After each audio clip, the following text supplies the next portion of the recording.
24 ಕೂಡ ಬ್ಯಾಪ್ಟಿಸ್ಟ್ ಆಸ್ಪತ್ರೆ ಸೇರ್ಕೊಂಡ ಗುರುಗಳ ನಂಬರ್ ಕೊಟ್ಬಿಟ್ಟ, ನಮ್ಮ ಗುರುಗಳಿದ್ದಾರೆ ಮಾತಾಡಿ ಅಂತೇಳಿ. ಸರ್ ಏನಾದ್ರು ಡಾಕ್ಟ್ರ್ ಏನಾದ್ರು ಮಾಡಿ ಆ ಜೀವ ಉಳಿಸ್ಕೊಡಿ ಅಂತ ಕೇಳಿದೆ. ಸ್ವಾಮೀಜಿ ನಮ್ಮ ಕೈಲಿ ಏನೂ ಇಲ್ಲ, ಎಲ್ಲ 60-72 ಸಾವಿರ ನಮ್ಮನ್ನು ಸುಟ್ಟು ಭಸ್ಮವಾಗಿದ್ದೇವೆ, ಬೂದಿ ಆಗಿದ್ದೇವೆ, ನಾವು ತಯಾರು ಮಾಡಲಿಕ್ಕಂತೂ ಆಗಲ್ಲ ಅಂತ ತೀರ್ಮಾನ ಕೊಟ್ಟು ಸತ್ತು ಹೋದ.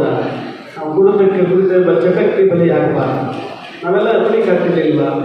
ನಮಗೆಲ್ಲ ಅನುಕೂಲವಿಲ್ವಾ? ಯಾಕೆ ಅದಕ್ಕೆ ಬಲಿ ಆಗ್ತೀವಿ ಅಂತ ಹೇಳಿದ್ರೆ ಖಂಡಿತವಾಗಿ ಅದು ದುಶ್ಚಟದಿಂದ ದೂರ ಇರಬೇಕು.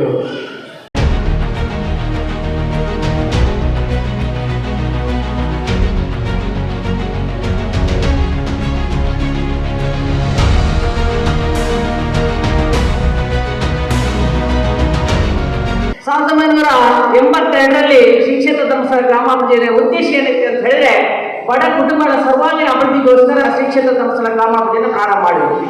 ಇವತ್ತು ಕಟ್ಟಕಡೆಯ ವ್ಯಕ್ತಿಯನ್ನ ಸಮಾಜದ ಮುಖ್ಯವಾಹಿನಿಗೆ ತರುವಂತೆ ಕೆಲಸ ಇರುವುದು ಶ್ರೀ ಕ್ಷೇತ್ರ ಧರ್ಮಸ್ಥಳ ಗ್ರಾಮಾಭಿವೃದ್ಧಿಯ ಉದ್ದೇಶ ಇರುವಂಥದ್ದು.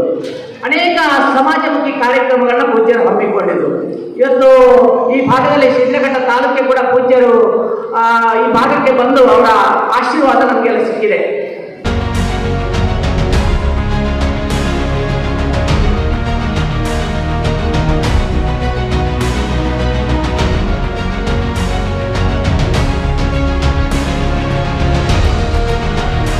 ಸ್ವಾವಲಂಬಿ ಓನ್ ಬಿಸ್ನೆಸ್ ಮಾಡುವ 4 ಜನ ಇದ್ದಾರೆ.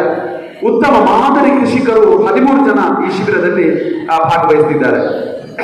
ಈ ಶಿಬಿರದಲ್ಲಿ ಕನಿಷ್ಠ ವಯಸ್ಸು, ಸಣ್ಣ ವಯಸ್ಸಿನವರು ಸಾಧಾರಣ 7 ಜನ ಶಿಬಿರಾರ್ಥಿಗಳಲ್ಲಿ 20 ವರ್ಷದ ಯುವಕರು 4 ಜನ ಇದ್ದಾರೆ. ಒಬ್ಬರು ಮಾತ್ರ 60 ವರ್ಷದವರಿದ್ದಾರೆ, ಮತ್ತೆ ಎಲ್ಲ 50 ವರ್ಷದ ಕೆಳಗಿನವರು. ನೋಡ್ಲಿಕ್ಕೆ ಸ್ವಲ್ಪ ಆರೋಗ್ಯ ಸಮಸ್ಯೆ ಇದ್ದ ಹಾಗೆ ಕಾಣ್ತಾರೆ, ಬಿಟ್ರೆ ವಯಸ್ಸಿನ ಜಾಸ್ತಿ ಆಗಲಿಲ್ಲ.